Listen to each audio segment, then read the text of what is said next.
This is the Construction Leading Edge podcast from constructionleadingedge.com. My name is Todd DeWald, and it's my job to help you, the construction business owner and leader, create more freedom, impact, and wealth in your business. I have a great interview for you today with Levi Benkert.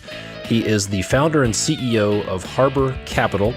And here's what you're going to get out of this podcast. You're going to hear Levi's advice for you if you find that you need to hire someone smarter than you.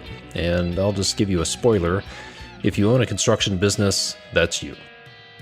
You'll hear some lessons that Levi learned from being a production home builder when 2008 hit, why he focuses on buying real estate and avoids building it, the difference between just-in-time delivery and just-in-case delivery, and the impact that has on industrial real estate, and also probably to you if you're in the construction industry. Levi explains why the "I have no idea what's going to happen next" approach is a good approach for the future. We talk about the business case for extending the space between stimulus and response, what happens when you take ownership for problems, and how to prepare for the inevitable Black Swan event that is going to hit your business at some point. Lots of great stuff in this podcast. A couple of resources I want to share with you. The first one is if you own a business, own a construction business, and you want to, if you need to hire someone, if you feel like you're stuck and you've hit the wall or hit the ceiling and your team's not taking ownership and you have problems, you have things falling through the cracks and your people are stepping on toes and you're having profit bleeds on your projects, or any or all of the above, then I want you to go check out my free training, How to Get Out of Your Business and Make It Run Without You This Year. You can go to constructionleadingedge.com/get out, GETOUT. And here's what you're going to get. 3 things you need to do before you make your next hire. You'll learn a proven process to design your construction business for the future. You'll also learn how to motivate your team to take more ownership and solve problems without you. And you'll also walk away from it with a step-by-step process proven to eliminate 80% of your preventable schedule delays and profit bleeds on your projects. You can go watch that for free. Get out of your business, how to make it run without you this year over at constructionleadingedge.com/get out. As a contractor, you manage a ton of jobs every day, and trying to keep up to speed and ensure work actually gets done takes up way too much time. And that's where Company Cam comes in. Every photo and video your guys take at a job is automatically organized by location and instantly synced from the field to wherever you are. Now, you'll know exactly what's happening across your company, be able to communicate more effectively, and cover your butt from future claims. Document your jobs, communicate with your crews, and protect your company, all with Company Cam, the only app every contractor needs. Get started today at companycam.com/CLE. All right, Levi Benkert, thank you for taking the time to be on the podcast. How are you doing today? Good. Thanks, Todd. It's exciting to be here. I appreciate you taking the time and diving in. Looking forward to this. Yeah, me too. We connected on Twitter. I started following you on Twitter several months ago, and we'll talk about Twitter among a lot of other things during the course of this conversation. But let's talk about your business. Where are you located? What's the name of your business, and what do you do? Yeah, good question. So based out of Austin, Texas, business is called Harbor Capital. We are a real estate private equity group. We invest only in Texas right now and only in industrial properties. So Houston, Austin, Dallas, San Antonio are our big markets. We focus in just pick a neighborhood and drive around and meet every possible building owner in those neighborhoods and buy and hold long term, and then raise capital. We syndicate every deal, so we go out and raise capital for each individual property. We're not a fund as of yet, but in the future, I'm sure we'll kind of need to morph to meet our investor needs and demand and to continue to scale up. And when you say industrial properties, some people would think that sounds like factories, but it's much more than, and in many cases, much different than that. What would fall under that umbrella of industrial properties? Yeah, it's funny. We try to buy the most flexible properties that we can. So I want something that would work as a gymnastics facility, manufacturing warehouse, storage, third-party logistics. We basically look at every property as, it's great if we buy something that's got a good tenant in place, even better if it's a credit tenant or a publicly traded company. But then when they leave, which inevitably they will someday, it might be 15 years from now, but someday you're going to sit there with a tenant gone and an empty space. We want that space to be able to be either divided up or kept as one and rented to the largest variety of tenants that we can possibly put in that space. Gotcha. And how did you get started in that business? It's a good question. So going way back, so I started real estate investing real young. Started actually, bought a house. My wife and I got married and bought our first house, fixed it up and sold it. I think we lived in there for a year and a half. Sold it and made a good bit of money and thought like, oh, wow, there's money to be made through flipping. This was in 1999, 2000. There's money to be made in flipping houses. At the time, it wasn't something that people necessarily talked about. And I certainly didn't have anyone else in our life that was kind of modeling that. But I realized like, wait a minute, this could be a way to do this. And so within that first year after we sold our first house, we went on and did, I can't remember exactly 5 or 6 more houses. And, some of them we actually moved into, some of them we kind of shortened it and, would only own it for 2 months, and I would go do 90% of the work myself, and then find a tile contractor, plumber, electrician to do the more complicated stuff.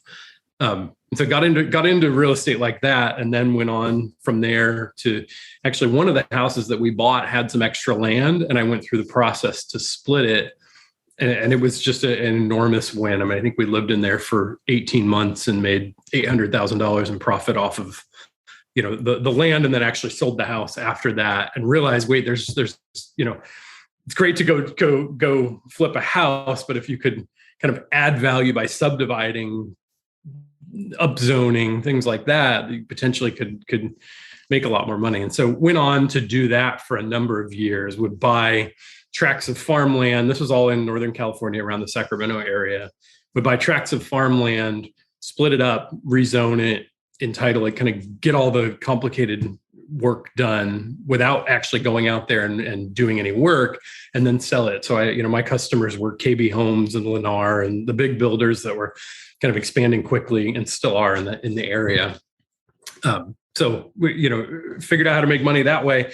Did that for a number of years, and then 2006 started to kind of get FOMO, basically seeing that they were making money building houses, thinking I should be building houses instead. And so I went and bought a home builder. It was a contractor that was building houses, bought his whole company and brought his team in-house.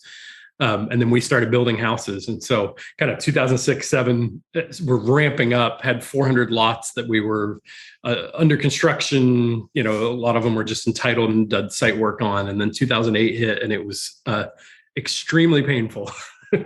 Lost $40 million of my and combination of my and investors' money in 18 months. Had over 400 lots that were entitled. Some of them have curb gutter sidewalk. Some of them, we'd gone in and done all the infrastructure and put in parks and things, and had maybe a few houses that had gone vertical. But the banks, literally, we had a bunch of construction loans lined up. The banks called up and said, we're not lending anymore. You're not going to build these houses. And so what else are you going to do with it? And so I had to go back to renegotiate with banks and do short sales and work with investors. And certainly a very frustrating time in life, but kind of looking back today, so many of the lessons that I learned then are things learned through that process.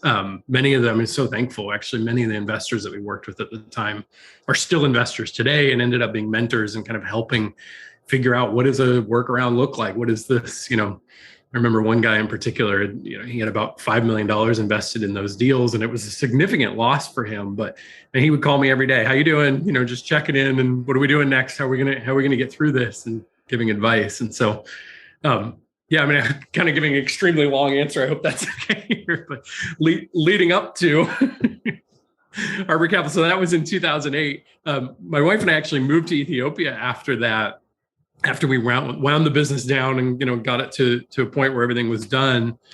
Went to Ethiopia thinking it was this, like maybe we'd go there for 6 months or a year. Went over there to start an orphanage. Had heard of a situation where there's some kids that needed some help, or orphans that basically needed an organization built around them. And so we went over there, partnered with some local people, built this whole organization that's still running today. Is literally rescued a couple of hundred kids and have this whole 45 staff and everything. Now, we're not involved anymore, just as of 6 months ago, but built that whole thing up. And then while I was there, I ended up building another real estate business over there, building apartment buildings. And so we were full development. We would buy land, entitle it, and then lease it to the U.S. government right near a U.S. embassy. So in Ethiopia, Nigeria, Kenya, all over these different countries, we would build a $150 to $200 million apartment building and lease it long term to the U.S. And so built that business. We ended up living in Ethiopia for 6 years, moved back to the U.S. in 2016. In that point, we moved to Austin. And then in 2019, I sold that business, exited it, and then Harbor Capital was after that. And so really had just kind of looked around and saw the different parts of the market that I wanted to be in, different asset classes that had done well. And it was very clear industrial was one with a lot of tailwinds, wanted to be close enough to be home for dinner. And so we picked these, 4 major markets right around Austin that we can drive, within a few hours, and got to work. And so we bought, we're just getting ready to close. We'll be above 40 million so far. We're closing on one deal in the next month here. And then we have another 55 million in the pipeline, growing quickly, 5 people on the team. That's quite a journey. Quite a journey. Long answer there. There's so much I'd love to unpack there. Here's my question. For those people who did not experience the 2007, 8, 9, 10 recession, what are some lessons that you keep in mind right now while things are good, during the good times, that you learned from the bad times? One of them is probably not the one you're going to want to hear, because I know you focus a lot on construction, but I avoid construction risk as much as possible. And that's not to say we won't get involved. We actually have a deal right now that we're working on that's we're basically pre-buying it. It hasn't started yet, but we're buying it from someone who he's taking all the construction risk and he's getting the construction loans, and then we'll own it as soon as it's completed. But I essentially looked at all of the different things that had happened throughout. I focused on 2008, but then also the savings and loan and kind of these different market cycles, and could see that the developers were the ones who, they all had the multi-million-dollar mansions, and then all of a sudden many of them were bankrupt 6 years later, and then back up. They were the ones kind of riding high and low in those market cycles. And tried to just say, how can we smooth this out? How can we ensure that all the properties that we buy, we're going to still own kind of regardless of what the market's doing? And so it's made us extremely conservative. We only buy deals that can handle a 30% or more drop in income and still cash flow well. We put extremely large reserve funds together in every deal that we buy, which makes it so that, again, whatever happens is, we're vacant for a while or market goes down, we have the ability to service debt. I always say there's no way to bulletproof a deal from every possible scenario. I mean, just look at what's happening in Ukraine and Russia, and there's always these kind of black swan events that we can't plan for, but we try to plan for everything we can think of within the realm of possibility, and try to ensure that we're still going to hang on to this thing long term, because long term real estate does really well. It's just that it does have cycles. Yeah, and I would completely agree. And frankly, one of the reasons I wanted to have you on the podcast is to talk about real estate investment from an investor standpoint, because I think for a lot of contractors, their business is a good way to make money, to earn money initially, but real estate is a great place to invest those profits. It's much, Yeah. a lot of advantages to investing cash in real estate as opposed to in a construction business. So yeah, I'm not surprised by your answer. And actually, I knew that. So that was one of my questions, is why buy instead of build? And it sounds like risk. Yeah. Are there any other advantages, other big advantages to buying instead of building that may surprise people when it comes to real estate investing? An efficient market pays builders / developers for the work that they do, right? You should be able to build something and you're all in cost, assuming that you're efficient, right? Your construction costs are good. You didn't overpay for the land. You bought something that the utilities are not too far away. There should be a 20 to 30% margin, meaning you can get it done and your all in cost is 20 or 30% below what its value is at the time we're done. I mean, that's how markets kind of settle out in general. And that doesn't always work that way. Sometimes, you've got cities that throw regulations in place and make it so where it costs more, and then, lagging. In industrial, it's incredible. We're finding that there's just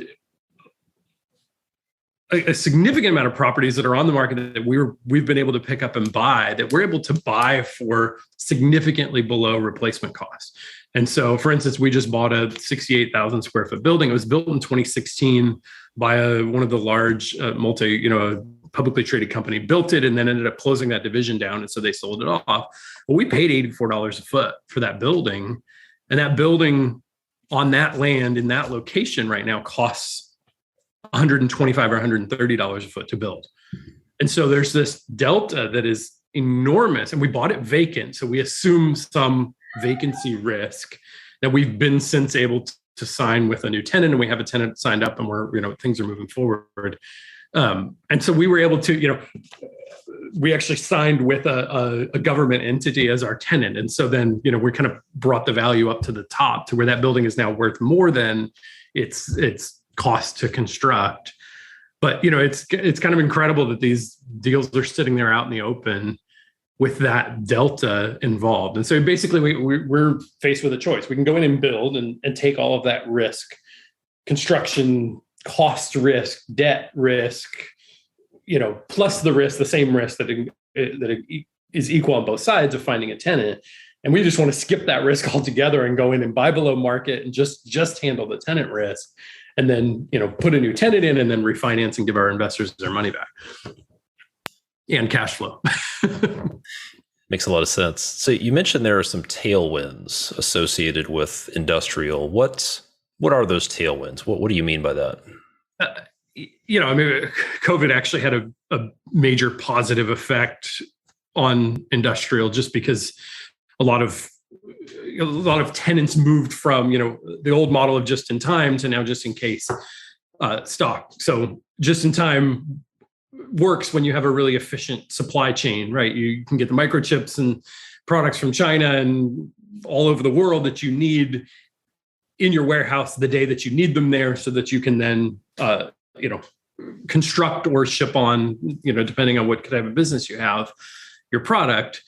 Well, all of a sudden we can't rely on that whatsoever, right? You don't know if those products are going to come anymore. And so then we found a lot of our tenants all of a sudden are saying, hey, we used to try to keep, we wanted to keep 2 days worth of stock on hand, or maybe a week worth of stock on hand. And they're now saying, hey, why don't we just get 6 months worth of stock on hand so that we can ensure when it's no longer kind of if, it's now when these supply chain disruptions happen, we're going to have enough stock on hand, which means that they're now renting, many tenants have, 50 to even 100% more need for industrial space than they used to have, or many businesses, I should say. And so therefore they're out looking for space. They're saying, hey, we used to have one warehouse for 100,000 square feet. Now we need 200,000 square feet. What else can we do? And so many of them are, building or renting everything that they can in the market, which just means the vacancies have gone down significantly. And that's not true across the board. There's also this kind of macro trends in the US of people moving out of some states and into others. And it just so happens that Texas is one of these kind of beneficiaries, right? There's million people a year, I think is the last number I heard of people moving to Texas. Austin, for example, it's 183 people a day in 2021 that moved to Austin. And it's just an enormous influx of kind of people coming who need jobs, but then are also moving here because there are lots of jobs, because there's then more construction for those houses, just this like virtuous cycle that makes more and more demand happen.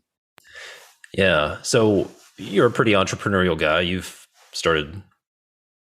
bought a home building business. You started a real estate investment company. You started an orphanage overseas. You've done real estate development overseas. If you were talking to a construction business owner or an aspiring construction business owner in the Austin market, and they said, right, Levi, I want to, what's the best opportunity for a construction entrepreneur in the Austin market? What would you point them to? What do you see as a big opportunity? I mean, the product type that doesn't exist nearly enough in Austin is call it 2,500 to 10,000 square foot warehouse space. And if we were to go out and build, I would build tilt wall, 30-foot ceiling, fire sprinklers, one dock high, one roll up door, a couple of small offices in there, space. And I would take 100 acres of it and build as many of those as you can possibly get. And by the time they're finished, they will all be rented, and you'll get $16 a square foot per year and triple net rents. And they'd be great tenants. It'd be solid businesses who I forgot to mention earlier, many of the, because we've got constantly out of our portfolio businesses space that's for lease. And so we see all the time this flow of new tenants coming through, inquiring, and not all of them rent, but for every one space that we've got for rent, we come in contact with 10, 15, sometimes 25 potential tenants. Almost all of them are brokers who represent businesses from out of state that are moving to Texas or opening up another branch in Texas to try to move manufacturing, storage, whatever here. It's just no income tax, cost of living, labor pool, proximity to airports and ports in Mexico, and freeways and infrastructure. Like it just makes a lot of sense. So if you're a business in California or Illinois or something, and you're struggling to grow or to meet demand, at some point you're going to say, where should we go? And guarantee you Texas is top of or in the top 3 potential destinations to move to. And there's not enough stock. I mean, that's the big thing is we're buying properties in markets where there's 3 or 4% vacancies. And it's funny, often when you dig into those vacancies, the few that are on the market are still on the market because they've got some environmental concern, or maybe it was a 1940s building with too low of a ceiling and it doesn't work, but it's still showing up on the vacancy numbers. So the net effective vacancy is zero often in these markets. Yeah. A few minutes ago, you used a term, a Black Swan event. Right. So I've heard, the only person I've ever heard talk about that is Chris Voss from Never Split the Difference. What is a Black Swan event in your terms? It's there's that book, the Nassim Taleb book, The Black Swan, and it talks about how he also wrote the Fooled by Randomness book, but the Black Swan was a fascinating book. But it talks about that you always expect there to be a white swan, and that there actually are. It's like 0.01% or making up that number, but very few of swans are actually black. And so you expect all of them to look like this, and yet one of those exists and it's swimming in the water. We just can't see it yet. And so that's COVID, right?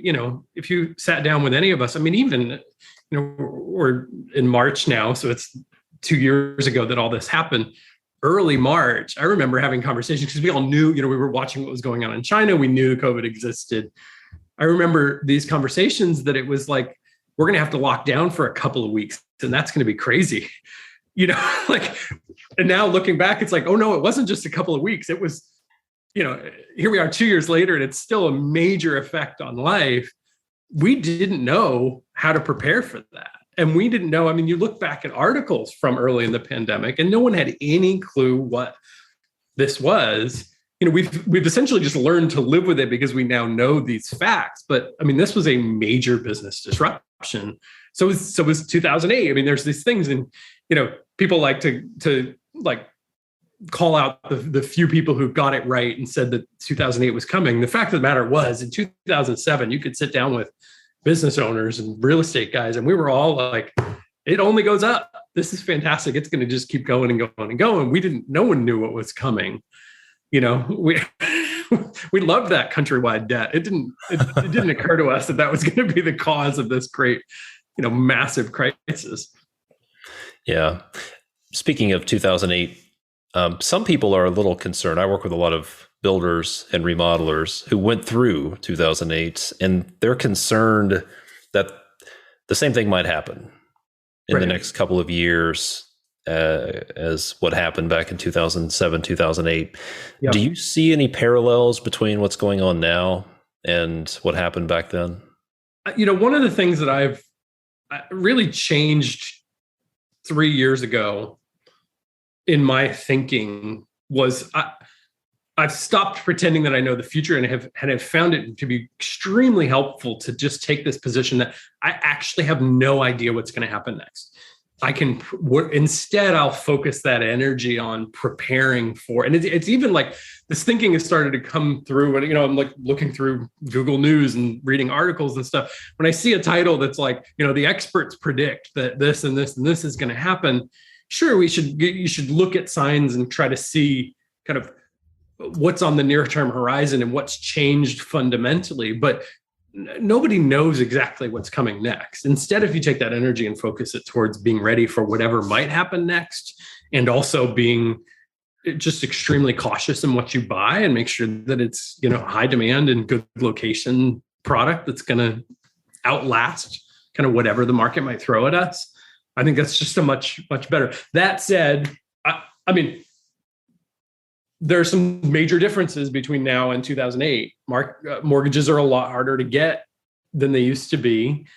There's not a ton of speculation in, any of the real estate markets that I am familiar with. I mean, housing, there's a significant amount of demand. There's a lot of people who, want to own homes, and debt is still, I know, rates are going up, but debt is still relatively cheap. So I don't see that there's this kind of imminent threat that we're right at the tipping point of. But that said, Black Swan is the perfect example for it. It whatever it is, is going to come out of nowhere, totally unexpected, and have an effect that we can't predict. And so just be ready for it. So you experienced kind of a Black Swan event in February of 2021 in Texas with the massive ice storm and power outages, and there was a lot of talk about building resiliency into the power grid to try to protect from that sort of thing. How do you think about building resiliency in your business? Certainly from what you're purchasing, the real estate you're purchasing, but how do you think about building resilience in your business to protect or to be able to handle those Black Swan events? I mean, to me, the answer is all team. Hiring great people that, for me, I've kind of had this, like, I always hire people that are smarter than me, that are a good fit for the role that they're in, and then turning them loose to be able to do their best. And, my role is to like pick a point out in the horizon and put a flag on it that helps us say, hey, we're going there. But then how we get there is up to the people who I was able to attract onto the team to give them these roles and give them the leadership, and also empower them to be able to lead us there. And so, I mean, I think just systems and processes and structures within your team is really the best kind of resiliency that you can have, that. And then I'll repeat it again, just do better deals, safer, more cautious, more careful.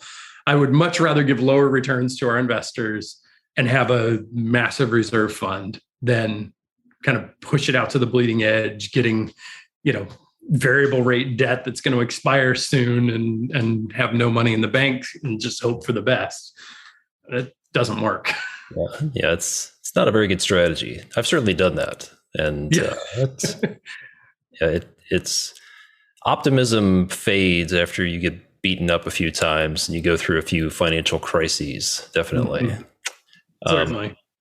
So you mentioned hiring great people, hiring smart people. I think you even said hire people who are smarter than you and bring them in. I think that's a fantastic way to build resiliency into a business. How The reality is, based on my experience, a lot of people are a little insecure, if they're being honest. They're insecure and they're a little fearful of hiring people who are hiring top level rock star talent. And Right. frankly, what they've told me is, I'm a little hesitant to bring somebody in who's better than me. I'm not sure I can lead them. People, if they're being really honest and opening the kimono, will say things like, they basically have imposter syndrome. They're afraid that I'm going to bring this person in here, and at one point they're going to realize, I don't know what the hell I'm doing, and Right. and deal with all that. What advice would you give to those people who are in that position where they realize they need to bring in people who are better than them? Maybe they've hit the ceiling, but they're afraid to do so. Yeah, that's interesting. I think it was one of the things I learned, gosh, I don't know how long ago, 5 or 6 years ago, was that I had to stop pretending that I knew everything and really filter for that. Do you know what I'm saying? And say, I don't know how. I'm terrible at managing a business. Like if I was left to my own and I had to be the top guy in a business on organization and setting up structures, I might be able to run a hardware store or something. But even that, I probably would have employees quitting. But what I've learned is I can bring in these rock star integrators who are so much smarter than me and say, like, this is not my area. I'm mediocre at best. I'm not going to be able to set up systems and processes that work, but I can certainly sit down with you and set up principles and values and say, I'm very strong feelings, and I'm probably in the, top 10% of people who, of business leaders that care about, integrity and values and what, kind of, here are the rules and here's the things we won't break and here's who we are. That question of who are we as people, I can sit and philosophize with that integrator manager person and then turn it over to them, and then they go and run with it. And we did, you and I were talking about this before we started recording. We recently hired a COO and went through a process, months long process of vetting and trying to find people. Actually hired a search firm and spent far too much money for them to go out and bring candidates, and did, so many interviews. I couldn't believe it. And ended up with Antonia, who I actually met on Twitter, who came in and did the role. And she is so far ahead of me in structure and organizational thinking and just critical thinking about who are we as an organization and what does that all mean? And then how do we, practically apply that? And so, our meetings totally changed. That's kind of the first. She's only been with us for a couple of weeks, and already our meetings are now completely structured. And, these things that I can appreciate and know we need, but I'm not the right person to implement those. And so kind of getting rid of that thought that the business owner needs to be the be all end all, understand everything, and instead say, hey, this is a group effort. I can do this one area exceptionally well. And if I can bring in the right people that will allow me to do that and support me in that, and I can support them in what they're really good at, collectively, we can get, 10, 50 times more done than that kind of hub and spoke, that old model, right? It was these kind of old guys that said, hey, I'm going to run this business and I'm going to tell you how to do everything. And we do it all my way. It's like, oh no, that actually doesn't work. Yeah. What was your biggest takeaway, or what was the biggest lesson you learned from going through the process of hiring Antonia, your new COO? That's a good question. I've learned in the past to be just very wary of. Not that I'm looking for something specific to be wary about. I just don't believe a lot of people. And so, we do incredibly deep background checks. And there were a few people that were on paper looked pretty good. But then the deeper we got into interviews, realized that it just weren't a good fit for the role. And that's not to say these aren't great people for maybe a different type of organization, but to run a business like I want to run, I need a very certain type of person who is flexible and willing to be able to step up and lead, and who is comfortable coming into something that doesn't get handed, here's your full, like right now where we're at the business, we're getting there to where we have SOPs and all these standards set up, but I know where we're at today, and all of those things are still being created. And so therefore we need a certain type of person who's willing to come in and say, I'm going to get my arms wrapped around this. Yeah, sure, it's a little messy, but I want to be a part of creating something very special. Yeah. So I mentioned that I started following you on Twitter. Yeah. Let's talk about Twitter for a minute. Frankly, I've been on Twitter for I don't know how long, and I slept on Twitter for the better part of the last 5 years. But a few months ago, I found that Twitter is actually it's better than LinkedIn. It's yeah. I don't know if it's something has happened or if I just wasn't paying attention, but what's your approach to using Twitter, and what has it done for you? So same. I mean, I had an account, but I went on there and followed CNN and Elon Musk, and it was boring, and it felt like they were talking kind of this cryptic code that I didn't understand. And so I never, until 9 months ago, I think I started on there, because I was actually doing a call with somebody that we were buying a property from as it was a kind of sale lease back. And so we were vetting this tenant, the seller that was also a tenant. And during that call with him, he was like, ended up being this really smart guy that we've now brought on as one of our advisors. And he was like, hey, you got to go and get on Twitter. I mean, it's just an amazing world. And there's a bunch of real estate people on there. And so literally after I hung up with that call, I went and found that I still had an old account and started following some people. Honestly, it's funny. I had lunch with a guy, a couple of months ago, who's a product development guy at Twitter, and was talking to him about this. I don't think Twitter even understands how special it is, what they have. And it's special in groups, right? Like, it's special when you can kind of, and I did this, I unfollowed everybody who kind of didn't matter and wasn't within this certain, like, I'm here to talk about real estate. That's it. And of course, I'll, tweet a picture of my kids or do something every once in a while, and kind of 3% or something goes off in the fringes. But most of what I do on there is talk about real estate. And so I found a bunch of other people that's this thriving community that have become real life friends. And, we have 6 people on our team right now. 3 of them came to us through Twitter.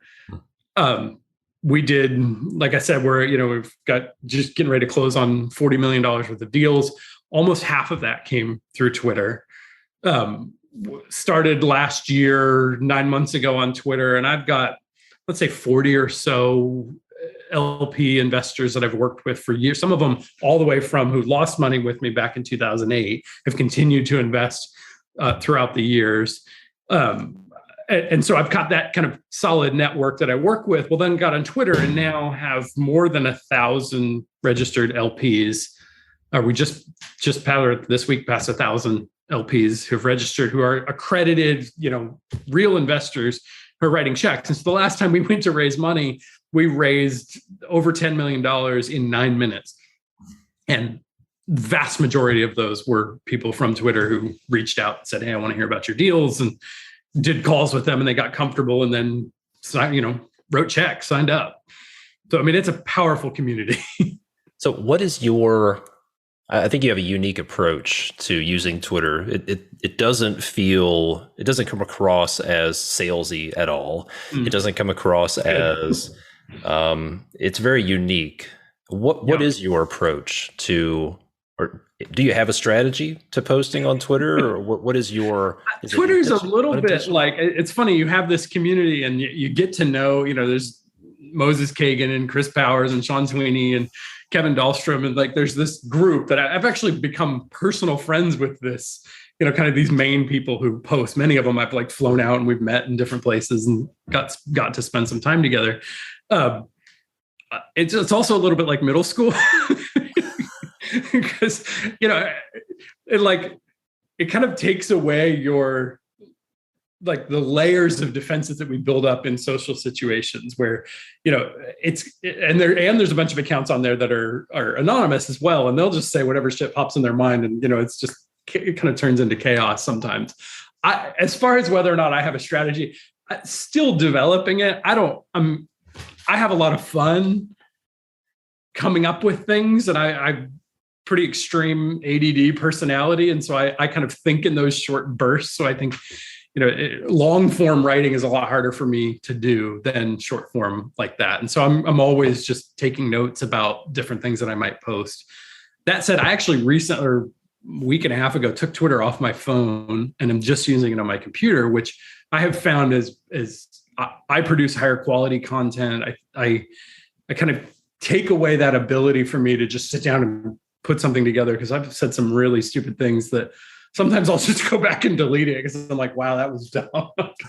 Or I post typos all the time and stuff. So I whether what works or doesn't, I feel like everybody's got different goals for it. And so I don't necessarily know that there's a specific formula. I do know very clearly that a number of the accounts on there have or the people who run the accounts have kind of shifted to this like audience growth mindset.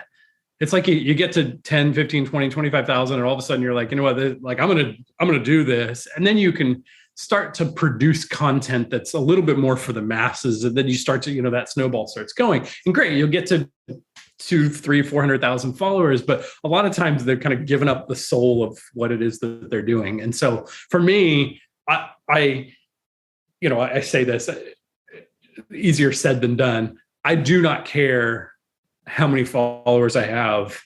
It's more about quality. Like, I want to produce quality content, and I want to build quality relationships with good people, quality people. I used the word a bunch of times there.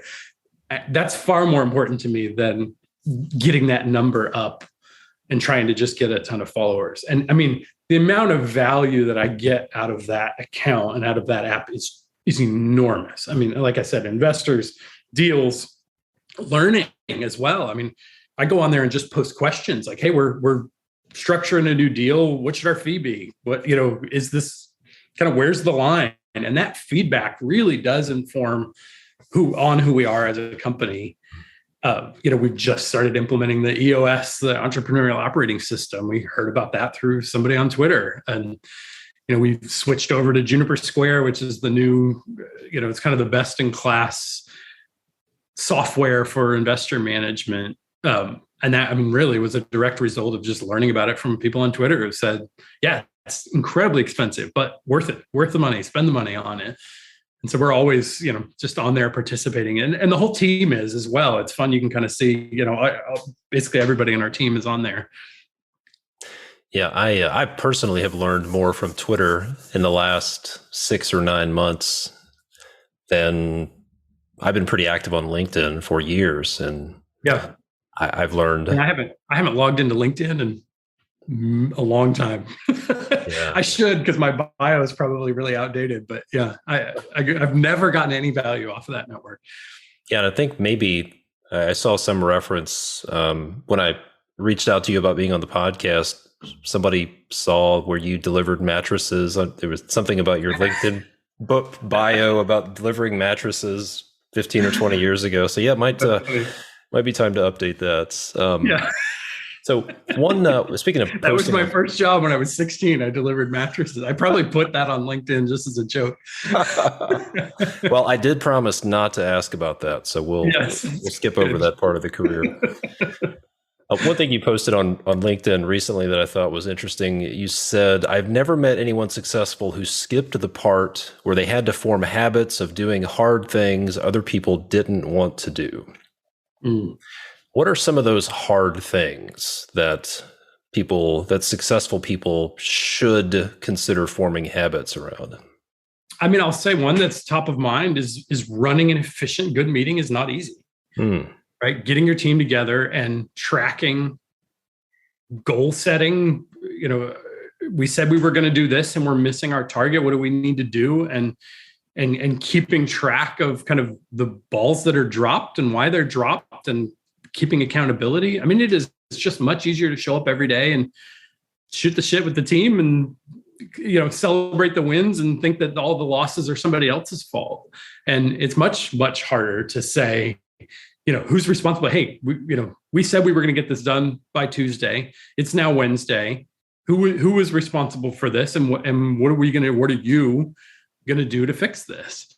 I mean, that's one of the main ones that I feel like the vast majority of businesses don't do.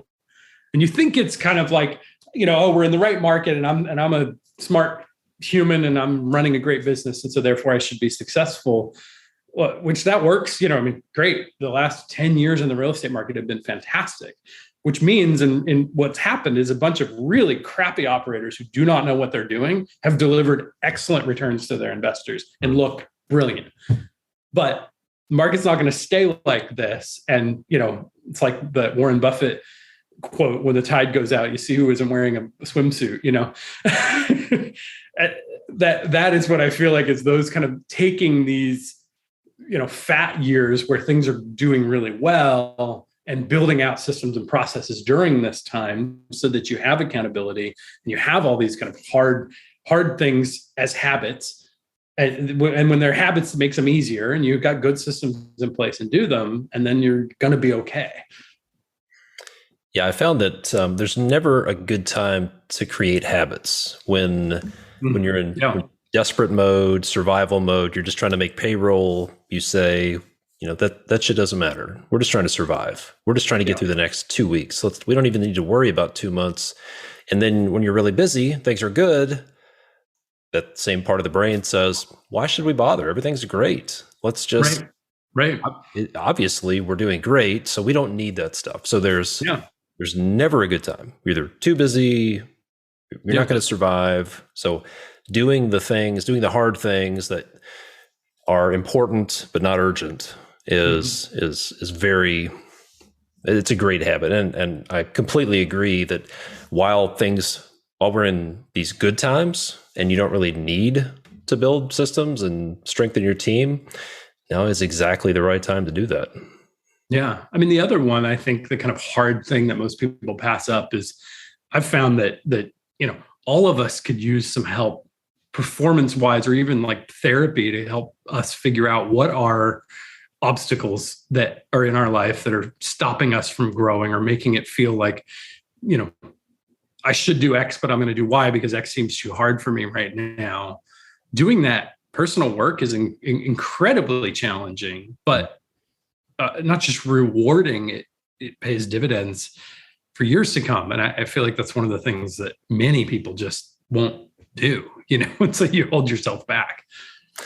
Yeah, definitely. A few of my favorite questions to ask. The first one is, how has a failure or apparent failure set you up for later success? Do you have a favorite failure of yours? For years after what happened in 2008, I basically just kind of licked my wounds and thought that this was just, a stroke of bad luck and kind of blamed external things. And at one point, probably 3 years after, it was 2011 or 12, I realized like I can own a good bit of this as, call it mistakes. And really this is this phenomenal book. I think I have it here. This book called Mistakes Were Made, But Not By Me. And it talks about this like human, tendency that we all have is to like look back when something goes wrong and say, wow, so-and-so did, you just point fingers and say everybody else did this. But that moment of me just owning it and saying like, I'm going to just say it was all my fault, which, of course we can kind of put all these externals and say, I couldn't have controlled the market crash and the great financial crash was certainly not my fault, but I'm going to say the situation that I got into, I'm going to own the situation I got into as mine. Then all of a sudden it just opens up this, well, then what, if that was my fault, then what am I going to do to avoid it in the future? And what, how can I look practically at my own actions and say, here's how to change that. It's not easy, but pays dividends. Yeah, it's incredibly uncomfortable to hug the porcupine of self-awareness and say, you know what, that was that was me. But then it's also empowering because, okay, well, when the problems are all out there, when it's the economy and the competition and the government and the market, and when the problems are all out there, you can't really control those. But when you realize that most of the problems are in here between my ears, then it hurts. But then you can actually do something about that. That's why I tell people, look, the good news and the bad news is you're the problem. Right. It's like that Viktor Frankl book. He wrote that Man's Search for Meaning. And he talks about in there that if you can learn to lengthen the space between stimulus and response, stimulus is something bad or something good happens. And our typical response is this fight or flight, this kind of part of our brain takes over. This fight or flight part of our brain takes over. And it's like, well, here's what I need to do to protect myself. So therefore, boom, we're doing this right now. And those responses are so rarely the correct responses. We need fight or flight. Like if a tree's falling on us, like we should get out of the way, or someone's coming at us, we should protect ourselves, or, cover your eyes and do like somehow get yourself safe. But beyond that, we need to stop and lengthen that space before we respond and figure out how to respond better. Yeah, absolutely. What is something that you believe to be true about business that some might think is unconventional, perhaps even crazy? Wow, that's a good one. I just keep thinking about people. I think that people are a lot smarter than most organizations give them credit for. And so I want to build a team that I can shine the spotlight on and give them the tools that they need to be their best. And I trust them. I genuinely, and of course it's come back to bite me in the butt a few times. And, but I genuinely trust people. And I genuinely think that people, if given the right situation or given the right setting, will surprise you and do the right thing and come up with brilliant solutions that I couldn't have come up with. That's very contrarian, though. I feel like most organizations that I'm part of kind of have this, or that I've seen and watched, have this kind of top down, like, well, the leader knows best. And I just don't believe that that's true. Yeah. And I would say in those organizations, when they project that onto their people, that people are good at carrying out tasks, but to do what they're told, then that's what exactly happens. It becomes a self-fulfilling prophecy. And I believe that when you have the approach you're talking about, where bring smart people in, I think there are people out there who are smarter than me, and we give them the vision. We put plant a flag out in front of them and articulate the vision, where we're going, and then trust and empower them to get us there. Then people rise to the occasion. And that is also a self-fulfilling prophecy. Yeah. Also it's exciting to watch because, we then collectively end up achieving a lot more than you ever, any of us would have thought possible, which is super exciting. It is. That is fun.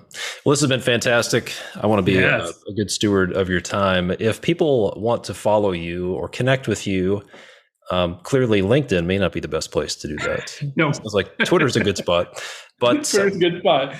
Where should they go? Talk about your company website. Where can they find you on Twitter and anywhere else? So at Levi James here is my Twitter handle. And then harborcap.com is our website. Great spot to find out more about Harbor Capital, the deals we're doing.